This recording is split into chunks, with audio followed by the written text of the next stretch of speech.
Le Low-Tech en rénovation énergétique, une série de podcasts produite par le programme Profil, conçu par l'ICEB, l'Institut pour la conception éco-responsable du bâti, et piloté par l'agence Qualité Construction.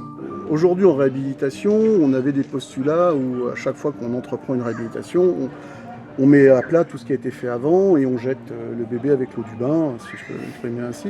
Et on n'avait pas le réflexe de se dire qu'est-ce qui est encore en bon état, qu'est-ce qui est en moyen état et qu'est-ce qui est en mauvais état. Épisode 5, le réemploi et la réutilisation. Petite définition avant de démarrer. Quand on parle de réutilisation, cela implique que le matériau est passé par la case déchets et qu'on lui a donné une nouvelle vie dans un usage parfois différent de son usage initial. Pour le réemploi, les matériaux sont de nouveau utilisés dans le même bâtiment ou sur un autre, mais pour le même usage. Quant au recyclage, c'est encore autre chose. C'est une opération qui retraite et réutilise la matière première d'un objet pour fabriquer un nouvel objet. Après, dans la vie courante, en pleine discussion, même quand on connaît la définition, on ne fait pas toujours la distinction. Nous sommes chez Antoine Désir avec l'architecte Milena Karanacheva à Manille-les-Hameaux. Alors là, on est à l'extérieur côté rue et on est dans la première partie de la zone de réemploi qui est juste derrière là, qui est la zone de déchetterie locale. Donc là, il y a eu un peu de destruction, donc on trie les gravats à jeter, les gravats à recycler au gravat, etc. ici, et ensuite ça part à la déchetterie en manuel. Et pendant le chantier, ça arrivait à peu près tous les jours. Enfin, il y a des fois où on allait une fois par jour à la déchetterie pour évacuer, après un tri assez fin, puisqu'on a trié tout le bois, le béton, le plastique, le métal, etc. etc. D'accord, mais vous ne le réemployez pas dans la maison. Alors, où est-ce que ça sert pour faire... Il y a une partie qui est réemployée dans la maison, il y a des choses qu'on ne verra pas ici qui sont issues du réemploi du métal et du bois en particulier. Tout ce qui est gravat, c'est évacué. Avant de réemployer ou de réutiliser, il faut faire l'inventaire, savoir ce que l'on a. Une première étape essentielle.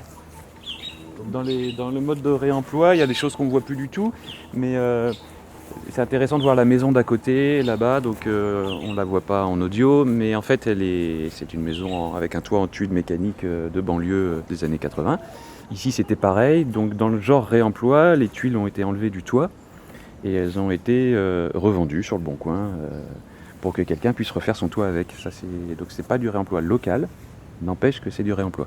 Dans le même genre, au fond du jardin, sous la bâche, on a l'ancienne charpente, parce que le toit a été entièrement refait. Donc on a déposé toute la charpente et toute la charpente est là-bas. Et là, ça sera du réemploi local puisque c'est destiné à faire un gros abri de jardin. Il y a aussi les menuiseries. Les menuiseries ont été démontées et données, en fait, aux voisins, qui les a réinstallées dans une vieille maison en province. Les volets, pareil, ont été démontés, réutilisés. Enfin, à chaque fois qu'il y a eu un objet, on a essayé de ne pas le jeter.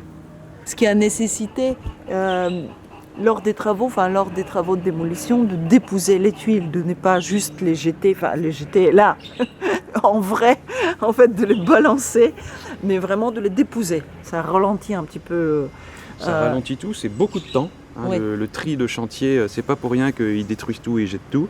C'est que ça va plus vite de tout jeter, mais en fait ça nous a demandé beaucoup de temps. Alors là c'était facile parce que c'était nous et que c'est de la main d'œuvre gratuite, mais bon c'est un effort et de pas se résoudre à jeter quoi. C'est du temps, c'est beaucoup de temps. Il y a ceux qui vendent et donnent et ceux qui cherchent. Le développement des plateformes aide à les mettre en relation.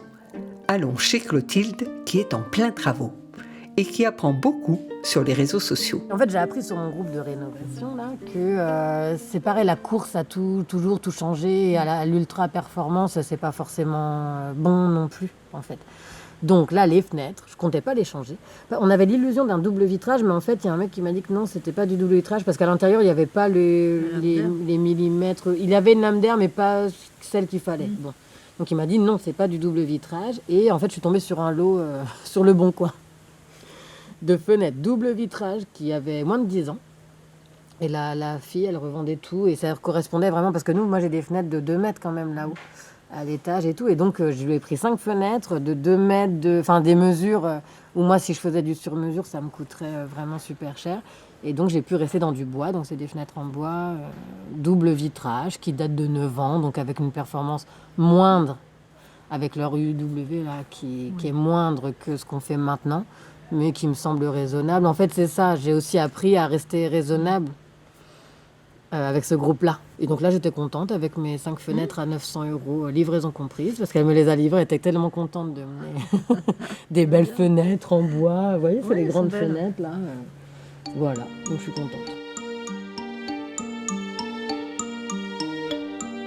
Si nous restons chez des particuliers, penser réemploi et réutilisation, c'est aussi penser déco, originalité.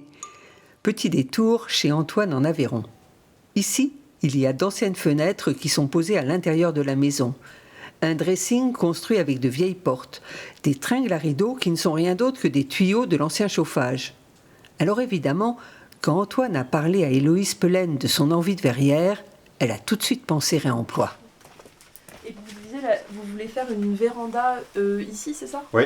Et vous... Ah oui, bah, la véranda, justement, ça se prête assez bien au réemploi. Si vous avez des voisins qui déposent leurs vitres, c'est possible de... Ça demande du boulot, c'est sûr, parce que pour assembler des vitres pour faire une véranda, c'est quand même du boulot. Il y a du dessin à faire, faut bien que ce soit calpiné, tout ça, mais bon, ça permet de récupérer la ressource, quoi, aussi. Parce qu'en fait, quand même, en ce moment, il y a aussi des gros soucis d'approvisionnement. Oui, ça coûte beaucoup plus cher, oui, j'ai vu ça. Les faits, tous les métaux, oui. Les métaux, ça a fait, je crois que ça a fait plus de 40%. Le bois, pareil. Comme les usines n'ont pas marché pendant un certain temps.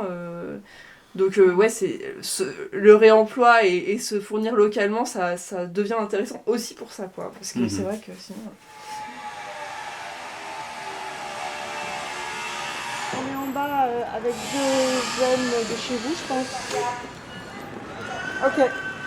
Ok, super, merci.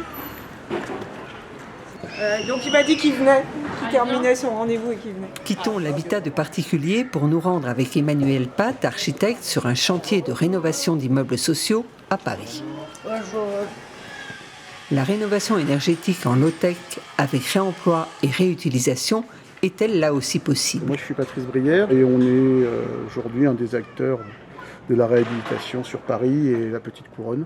Donc on intervient beaucoup sur le logement occupé, les réhabilitations patrimoniales et on fait aussi un peu de construction neuve de façon assez confidentielle sur des opérations plutôt mixtes. Voilà.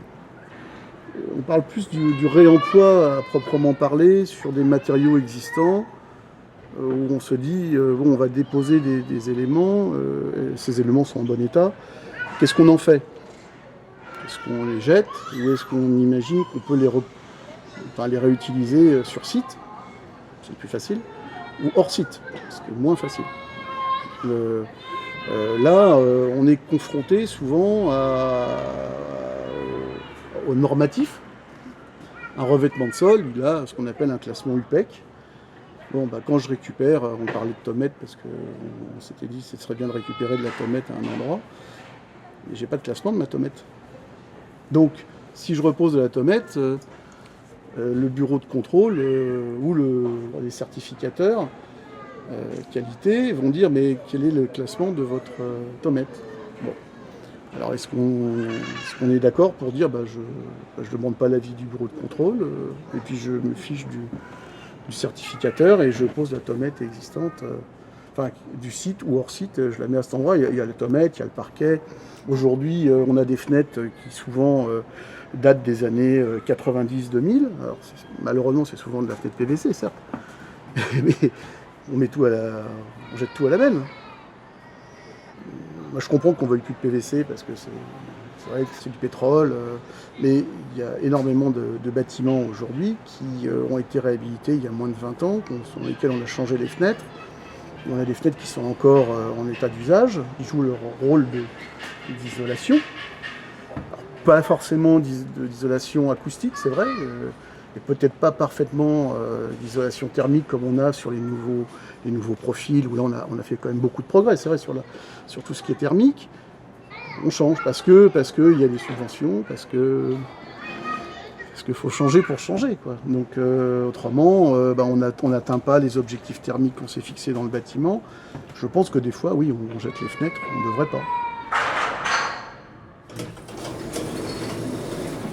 Et du côté des architectes, ça se passe comment ? On continue. Yvan Fouquet, architecte, nous fait visiter les locaux d'un centre de formation à Levallois-Perret pour lequel il est intervenu. Là, ce qu'il faut savoir aussi, c'est qu'en fait, c'était déjà des bureaux, c'est des bureaux qui appartenaient à la médecine du travail.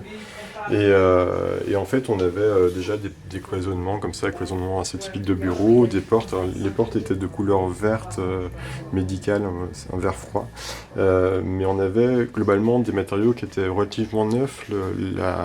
La rénovation précédente avait moins de 10 ans. Et donc, on s'est dit, aussi par économie, mais par conscience logique, écologique, qu'on pouvait récupérer, surtout que ces cloisons sont des cloisons démontables, et les portes étaient quasiment neuves. Donc on a récupéré un maximum, on a démonté les cloisons, on les a repositionnées comme il fallait pour le fonctionnement de ces nouveaux bureaux. On a récupéré les portes, on a changé leur couleur en replaquant par-dessus du bois, comme vous voyez. Et donc c'était une économie pour le projet et surtout du réemploi en fait, de matériaux existants. Oui, c'est-à-dire que vous avez vraiment pensé réemploi dans votre projet. On avait des choses qui étaient quasiment neuves, donc c'était logique de ne pas tout mettre à la benne pour ramener des nouveaux matériaux.